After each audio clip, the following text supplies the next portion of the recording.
Assalamualaikum warahmatullahi wabarakatuh. Waalaikumsalam. Semangat pendidikan, baik sahabat-sahabat sekalian, teman-teman sekalian dimanapun Anda berada. Jumpa lagi di sini di podcast Dewan Pendidikan Kabupaten Pamekasan.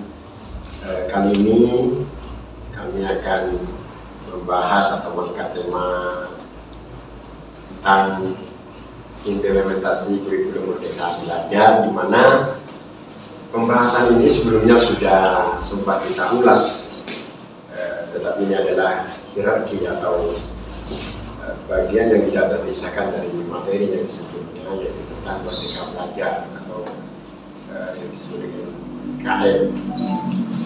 Sekarang kami akan mencoba untuk mengangkat tentang lebih tajam lagi tentang implementasi kurikulum Merdeka Belajar ini ditinjau dari aspek sumber daya manusianya.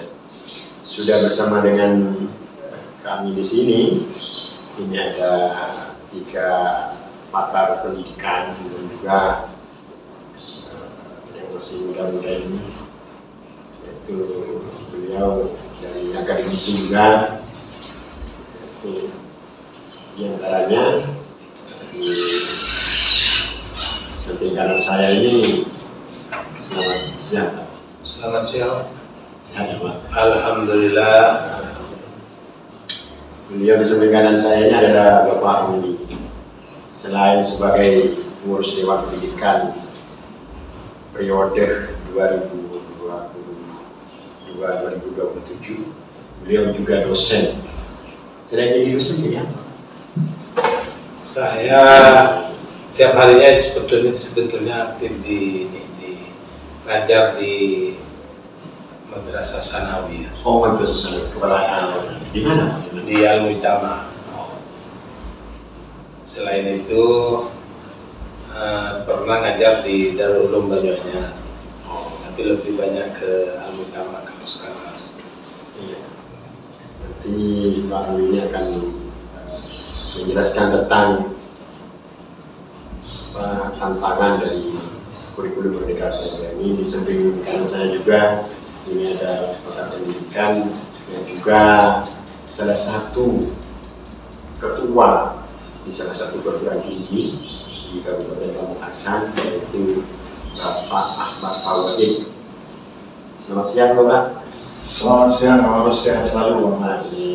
Dan juga beliau sebagai wakil ketua Dewan Pendidikan periode 2022-2027, yang di samping kiri saya ini juga adalah akademisi yang masih muda, Dr. Muhammad Jayadi. Selamat siang, Bapak. Selamat siang, Pak Magnus. Sehat selalu. Ya, beliau juga sekarang aktif mengajar di salah satu perguruan tinggi di Kabupaten Pamekasan sebagai salah satu pimpinan di Perguruan Tinggi Pamekasan, dan sekaligus juga sebagai wakil sekretaris Dewan Pendidikan Kabupaten Pamekasan 2022-2027. Baik, langsung saja, karena pembahasan Merdeka Belajar ini sangat menarik sekali dan sudah sering kita dengar dan tidak asing lagi tentang Merdeka Belajar ini. Apa sih dampak positif dari Merdeka Belajar itu sudah dikupas tuntas sebelumnya di edisi yang pertama dan yang kedua, dan sekarang perlu dipertajam dampak positif dan dampak negatif dari Merdeka Belajar ini apa. Mungkin langsung direspon oleh Bapak Fawaid. Apa masih relevan dengan implementasi Merdeka Belajar ini? Terima kasih, Pak Markus.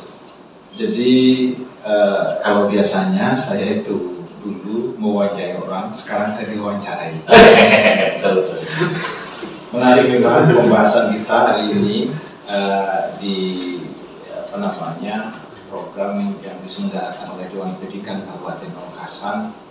Tentunya kita bisa melihat tentang rencana implementasi kurikulum Merdeka ini menjadi suatu hal yang luar biasa, dan ini sebenarnya upaya pemerintah untuk kemudian memberikan kebebasan sebenarnya kepada guru dan siswa. Bahkan ke jenjang perguruan tinggi pun ini juga sama. Nah, di konsep ini saya setuju dengan upaya-upaya yang dilakukan oleh pemerintah. Salah satunya yang dilakukan oleh pemerintah itu menyiapkan SDM. Ada program yang kita sebut sebagai guru penggerak, ada sekolah yang dipersiapkan menjadi sekolah penggerak. Ini sebagai upaya-upaya yang dilakukan oleh pemerintah dalam rangka implementasi kurikulum Merdeka Belajar. Pada dasarnya Merdeka Belajar itu sederhananya sebenarnya ingin memberikan kebebasan kepada para siswa maupun siswi, termasuk juga mahasiswa. Menurut saya, karena konsep ini ternyata dijalankan menyeluruh di Kementerian Pendidikan dan Kebudayaan, Riset dan Pendidikan Tinggi, sehingga kemudian kita saya secara pribadi mendukung terhadap program ini karena memang aktualisasi yang dilakukan selama ini oleh sekolah ini cenderung mengikuti kurikulum-kurikulum yang tanda kutip membebani kepada siswa maupun siswi, sehingga dengan Merdeka Belajar ini kan siswa dan siswi diberikan kebebasan untuk berekspresi dan kemudian mencari tahu apa potensi yang dia miliki. Sebelumnya mungkin diterapkan konsep kurikulum di mana semua siswa maupun siswi harus bisa belajar satu mata pelajaran dan itu lebih kepada akademik. Sementara akademik itu sama sekali disentuh tapi mungkin persennya hanya beberapa persen. Di konsep kurikulum Merdeka ini lebih luas lagi, artinya pemerintah ingin memfasilitasi sebenarnya kepada siswa maupun guru untuk melakukan ekspresinya. Dulu mungkin kurikulum itu lebih kepada upaya kemudian kalau sudah diinginkan oleh pemerintah pusat, mau kayak pemerintah pusat lewat kurikulum-kurikulum yang ada begini, ya di bawah harus begini. Nah, di kurikulum Merdeka ini memberikan kebebasan untuk mendorong, untuk lebih ekspresi, lebih kreatif para guru itu sesuai atau disesuaikan dengan satuan pendidikan yang ada di situ. Baik, Pak Rohit, pointernya atau keywordnya sudah saya tangkap ya, tentang kebebasan berekspresi atau kebebasan berinovasi di sebuah lembaga yang ini sebabnya. Jadi Merdeka Belajar ini sesuai dengan apa yang disampaikan oleh Gus Nadiem itu bahwa dulunya itu kan kurikulumnya tidak seperti sekarang. Jadi sekarang ini lembaga lebih bebas untuk berekspresi, menginovasi. Ini saya tangkap. Kalau menurut Pak Dr. Jaya itu gimana ini? Apa sudah kami tangkap ini kebebasan berekspresi? Baik, terima kasih Pak Mahrus. Perubahan kurikulum yang ada ini memang kan sudah kita alami dari beberapa kurikulum yang dipakai oleh satuan pendidikan, baik satuan pendidikan dasar, menengah, sampai ke perguruan tinggi. Saya sependapat dengan apa yang disampaikan oleh Pak Wahid. Perubahan dari KTSP, perubahan dari KTSP ke kurikulum ke-13 sampai ke kurikulum Merdeka Belajar. Sebenarnya ini seakan-akan dipaksakan. Nah, itu dipaksakan dan kita di bawah di satuan pendidikan memang harus menerima kebijakan yang diberlakukan oleh pemerintah. Salah satunya ini memang kurikulum Merdeka Belajar. Upaya yang dilakukan oleh pemerintah dalam rangka mensukseskan kurikulum Merdeka Belajar di satuan pendidikan sudah banyak dilakukan. Tidak hanya siswa yang menjadi yang menjadi center poin dari kurikulum Merdeka Belajar ini, guru juga dilakukan upaya. Salah satunya ini yang menarik, yang lagi hangat juga diperbincangkan, salah satunya adalah guru penggerak. Nah, guru penggerak ini kalau terupdate sudah ada yang ke-10. Sudah ada yang ke-10. Apa nih? Ya, memang ada itu semacam keikutsertaan dari sekolah, itu gurunya, khususnya pada gurunya itu untuk bagaimana menjadi sekolah penggerak, guru penggerak. Itu yang pertama. Yang kedua adalah ada sekolah penggerak. Ada sekolah penggerak. Sekolah penggerak ini dalam upaya bagaimana sekolah juga ikut andil institusi juga ikut andil dalam rangka mensukseskan mensukseskan kurikulum Merdeka Belajar. Kami di perguruan tinggi itu juga diberikan kebebasan untuk bagaimana menjadi fasilitator. Nah, di Pamekasan ya khususnya baru di tahun 2023 ini pelaksanaannya sekolah penggerak. Ada beberapa 13 sekolah penggerak insya Allah di Pamekasan. Tapi sebelumnya ada guru penggerak? Ada.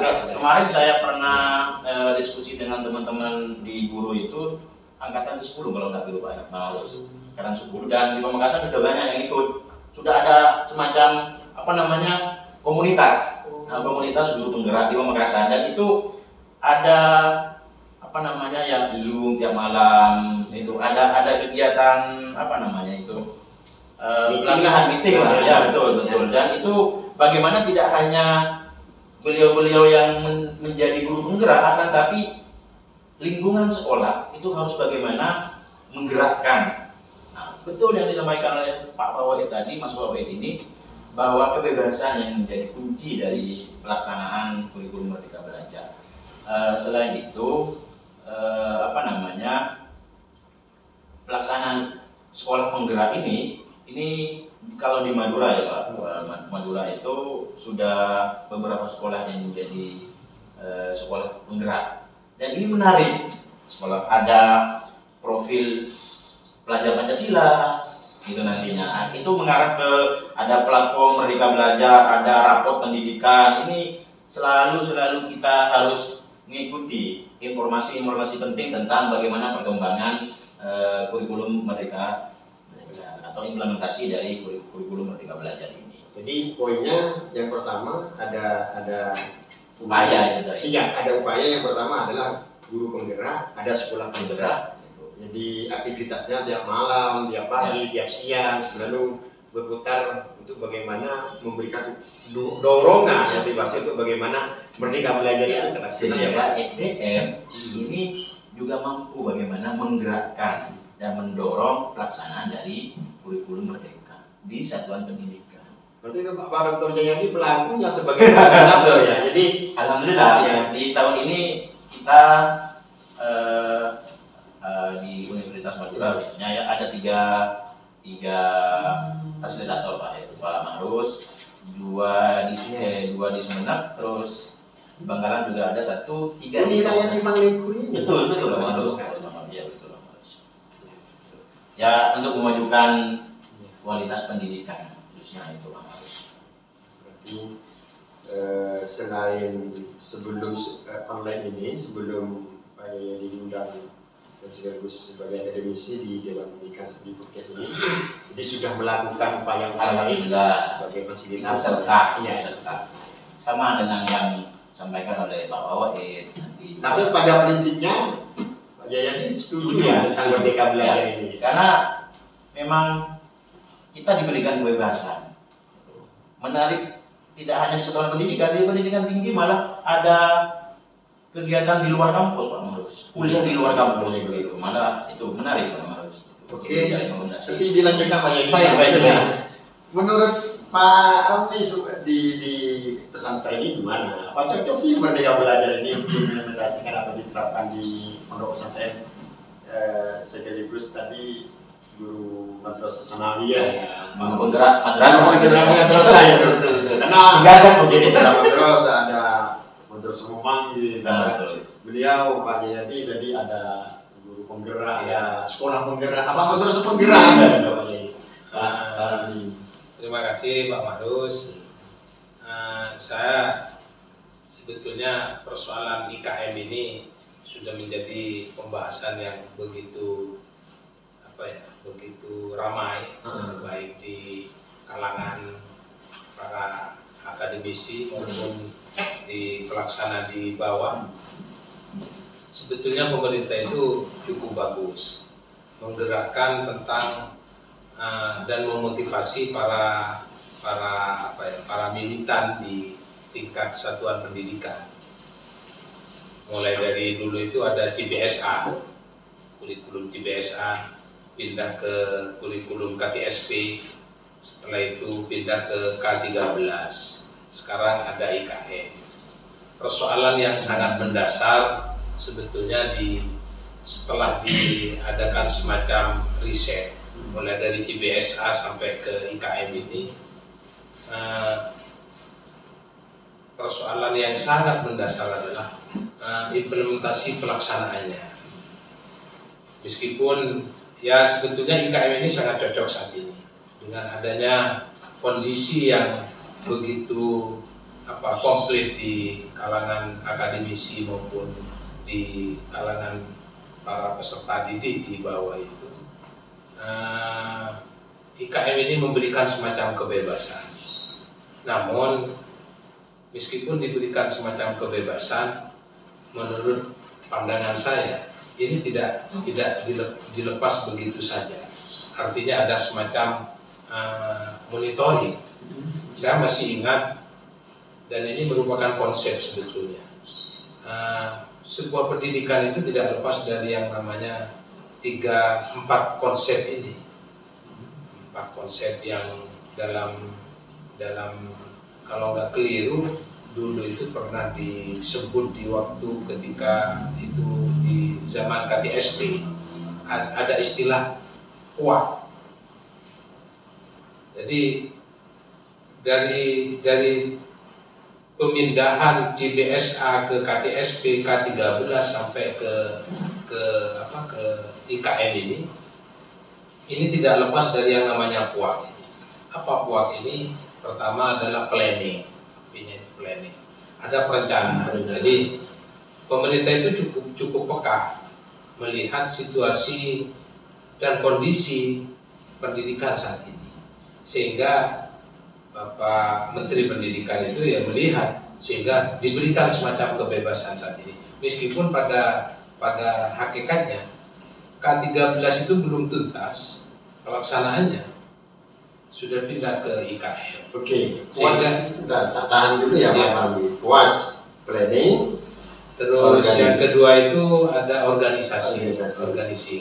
Terus yang ketiga itu ada action Ya. pelaksanaan. Terus yang keempat itu controlling. Jadi meskipun sudah mapan sedemikian rupa pelaksanaan yang ini, tapi tidak ada kontrol, itu menurut anggapan saya itu nihil. Oke, itu Pak. Terus yang apakah sudah pas? Apakah sudah masuk yang kuat itu planning, organisasi, termasuk yang juga controlling untuk IKM. Karena banyak kritikan ini Pak, meskipun ini inovatif. Sebetulnya IKM ini bukan hanya di madrasah dilaksanakan.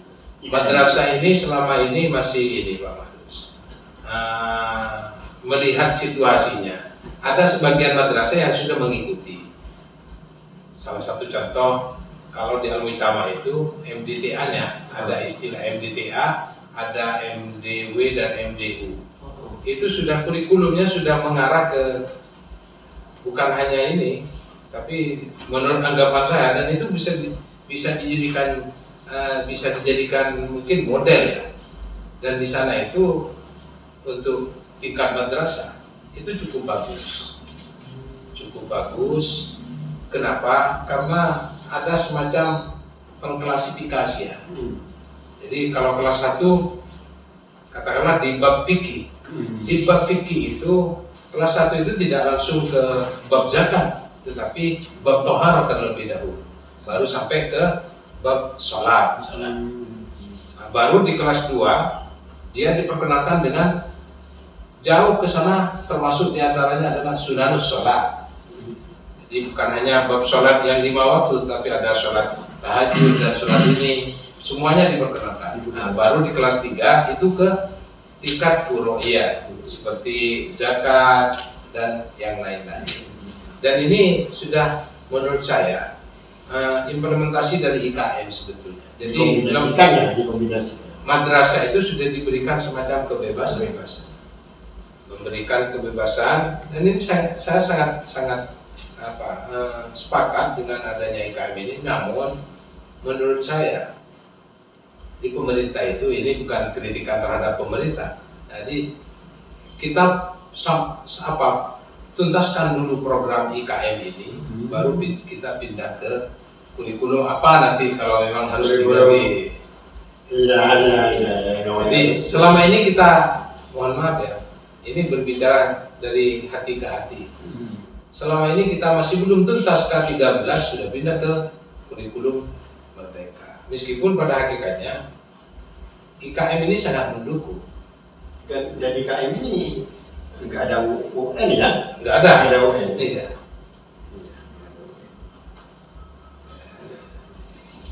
Terus kalau lebih merujuk kepada madrasah, berarti madrasah juga komben. Maksudnya dikombinasikan itu. Saya lebih setuju antara madrasah dengan sekolah. Saat ini sudah ada semacam kombinasi sebetulnya. Jadi kalau di bawah itu, kalau sudah kelas 1 SD, maka madrasah pun juga diikutsertakan kelas 1. Sehingga tidak penyelenggara pendidikan dan pemerhati pendidikan harus ikut andil dalam persoalan ini. Sehingga agar supaya mendorong di IKM ini, bagaimana termasuk diantaranya adalah karena masyarakat madrasah dan masyarakat sekolah itu tidak hanya sebatas di tingkat guru, komite dan murid, tetapi wali murid itu juga masuk bagian dari masyarakat sekolah. Oke, Pak Mawe, kalau lebih dikerucutkan implementasi kurikulum Merdeka ini, khususnya di Pamekasan ya, karena kita Pamekasan ya, secara sumber daya manusianya apa layak atau gimana Pak? Ya, terima kasih Pak. Untuk mengerucut ini ya Pak. Ya.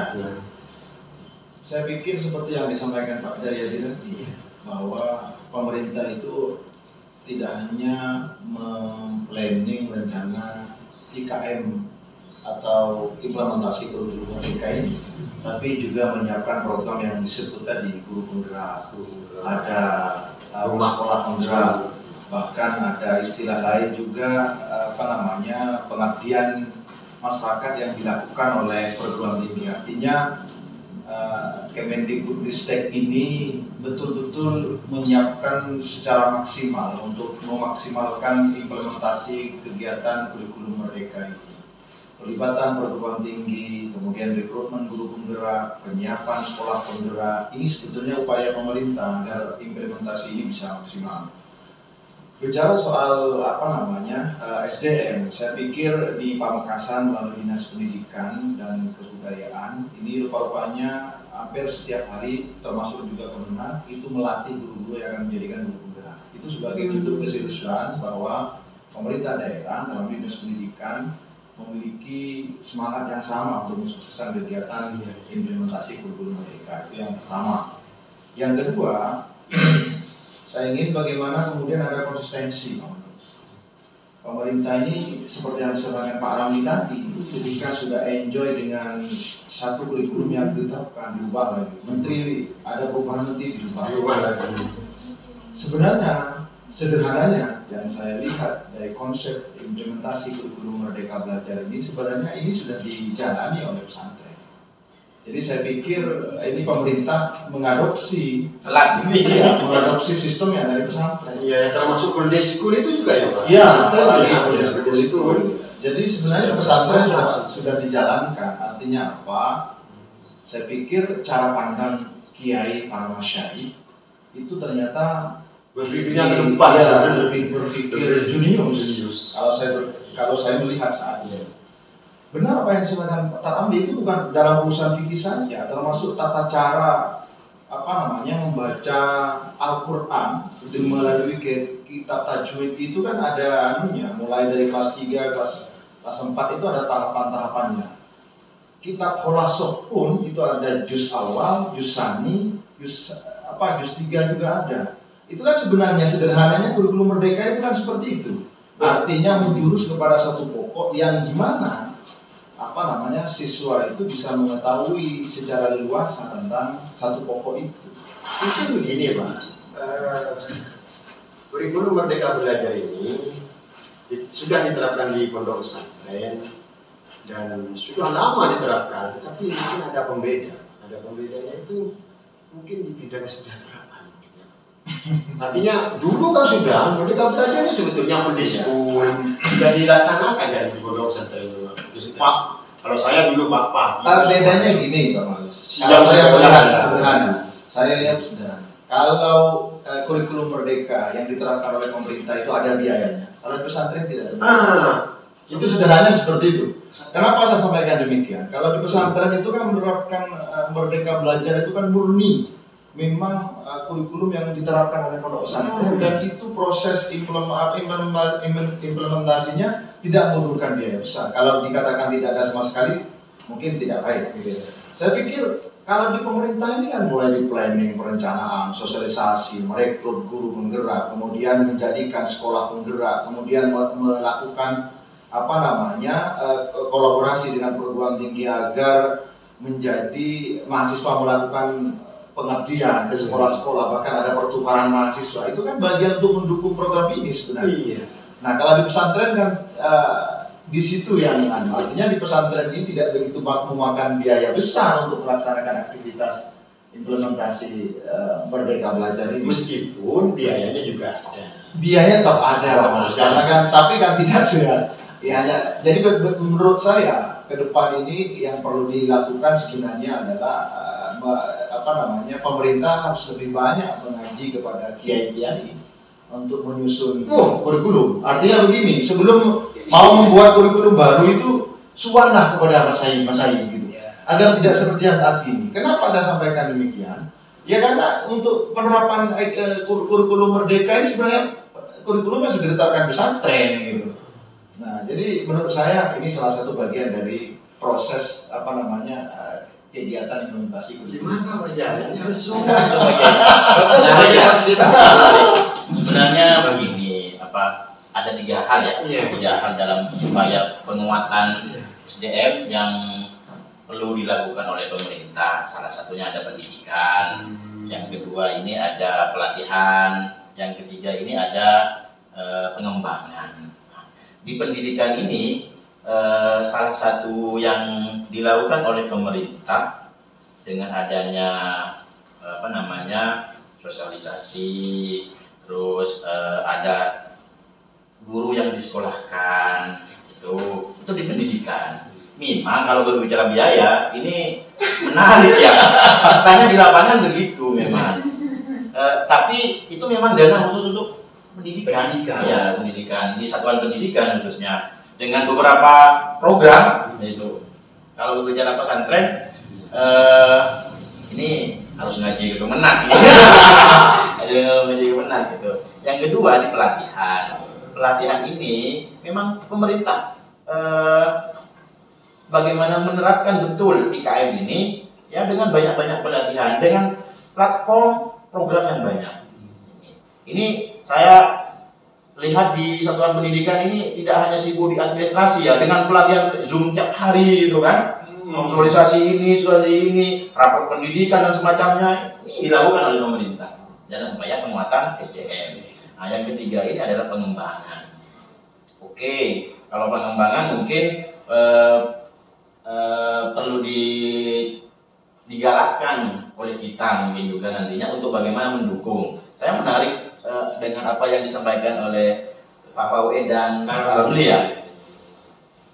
Belum selesai kurikulum yang lama, tapi sudah pindah. Ini memang sudah menjadi kajian ya, sudah lama kajian itu, tapi ya mau gimana lagi? Kita di Indonesia, Bapak. kita di Indonesia dan memang harus tidak boleh tidak harus. Iya, itu. Tapi kalau pesantren, mohon maaf, ini ada beberapa sekolah yang menjadi kajian kami sebenarnya Pak Randi, ada beberapa pesantren yang memang tidak ikut pemerintah. Dan ini menarik untuk kita kaji sebenarnya. Ini Pak Dokter. Terus setelah setuju. Kira-kira menurut Pak Dr. Jaya ini kontribusi yang perlu disupport selain dari adanya guru penggerak, adanya sekolah penggerak, Betul. adanya sosialisasi dan meeting, apa kira-kira Pak? Ini karena waktunya sudah 31 menit. Oh ya baik. Nanti kita ketemu lagi. Baik yang lain. Baik Pak Marus. Itu yang kita tidak keluar dari 3 ini. Kita boleh pilih di pendidikan ya. Kalau kita mampu di situ, terus ada pelatihan. Di kita misalnya untuk bagaimana mendorong komite. Kita kan geraknya di komite, mendorong komite untuk ikut andil juga di IKM. Seperti yang disampaikan oleh Pak Ramli tadi, tidak hanya masyarakat sekolah ini, tidak hanya siswa dan guru, tapi komite juga harus ikut, serta orang tua. Nah, itu sehingga implementasi ini berbaur ke masyarakat, khususnya masyarakat pendidikan. Itu mungkin Pak Marus yang perlu kita lakukan sebagai Dewan Pendidikan. Iya, Marus. Ganti menteri, ganti kebijakan. Menarik ya. Yang sangat menarik ini yang komite ini. Ya, betul. Perlu adanya sinergitas dan peningkatan kapasitas terhadap komite. Jadi ini sudah lama dibuat-buatkan begini, tetapi belum dilakukan. Sudah dilakukan, tapi ya berhubung seperti katanya Pak barusan itu antara Mandrosa dengan Kementerian Pendidikan itu. Nah, sekarang kan sudah ada sinergi kalau di Pamekasan. Jadi antara Kemenag dengan Kemendikbud itu sudah sinergi. Tinggal kita yang action. Oh, siap. Betul. Kita antara madrasah dengan sekolah itu tidak ada bedanya. Jadi komite itu yang sangat perlu. Betul. Tugasnya pada kerja sama kita ini ya. Harus. Ini mungkin selama 5 tahun satu periode ini kita harus betul-betul action bagaimana bisa memfasilitasi para komite sekolah. Berarti pembahasan tentang komite sekolah di edisi yang lain ya Pak? Ya. Bisa saja nanti di edisi selanjutnya peran komite. Ya. Dalam menyusulkan IKM. Iya, menyusulkan IKM. Jadi harus ngundang itu salah satu komite. Komite sekolah. Ya, komite sekolah antara yang maju dengan yang setengah. Nah, setengah-setengah. Madrasah dengan sekolah juga bisa diagendakan itu Pak Marus. Iya, nanti manajer podcastnya nanti ya. Baik Pak Marus. Terima kasih Pak Dokter. Baik. Terima kasih. Saya juga kan bagian dari Pak Dokter ini. Ya. Jadi pemirsa semua dimanapun Anda berada, sebetulnya ini kita diskusi dengan saja. Seperti tadi sempat disinggung juga tentang IKM dan persiapan sumber daya manusia. Ya, tapi tidak kalah pentingnya ini tentang yang sedang terjadi saat ini atau kemarin tentang penculikan anak. Mungkin nanti ada istilah penculikan pelajar. Ada hal-hal yang sangat update hari ini. Tapi karena katanya kata penanggung jawab tugasnya tentang ini, nanti ada edisi tersendiri dari kita. Mungkin Pak Dr. Jayadi, Pak Ramli, Pak Wahid, ini sangat menarik ini untuk diskusinya. Yang pertama fokus dan yang banyak tentang komite nanti ya Pak. Mungkin terima kasih semuanya. Assalamualaikum warahmatullahi wabarakatuh.